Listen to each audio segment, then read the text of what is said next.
To progress in one's path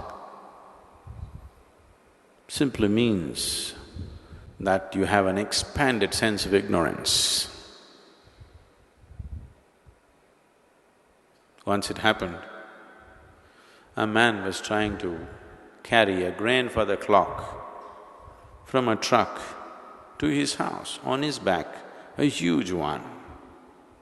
A drunk came by and said, "Hey, mister, you just take my advice, get yourself a wristwatch."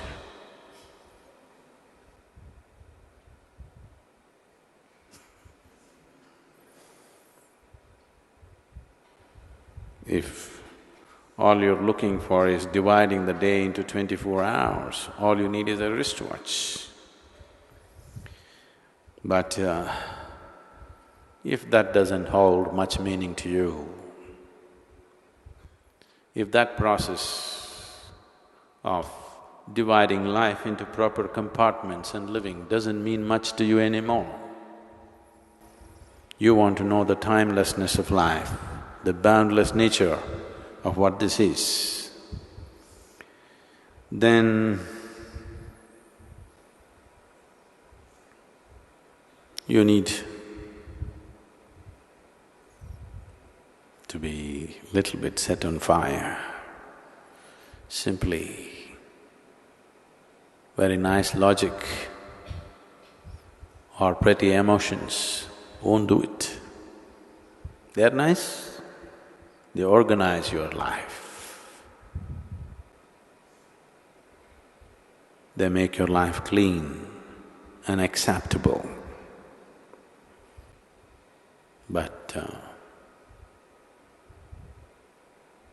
it doesn't magnify the possibility of moving from a limited state of ignorance to an unlimited state of ignorance.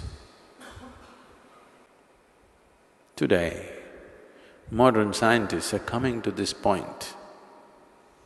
All these years they believed, someday we will know what is the nature of the existence.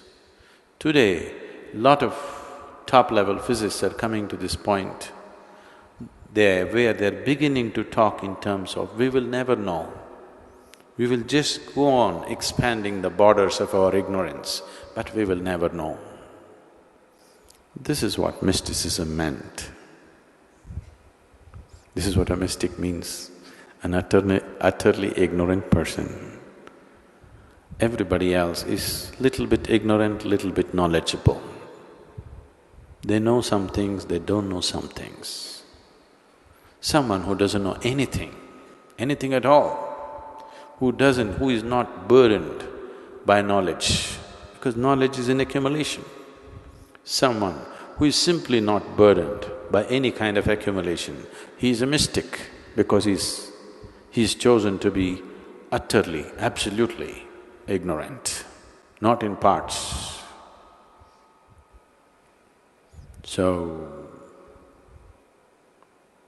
better to moving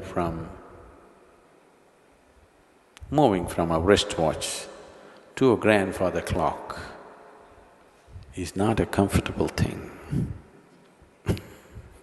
not at all comfortable. If you're carrying a grandfather clock on your back,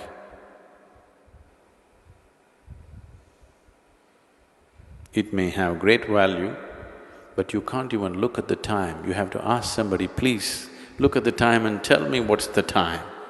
Aren't you slowly becoming like this these days? How am I?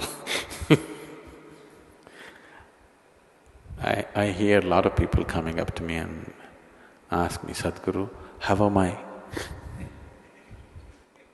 It's all right. Sensible people ask, "How are you?" Those who are becoming slowly moving towards larger dimensions of ignorance are beginning to ask, "Sadhguru, how am I?"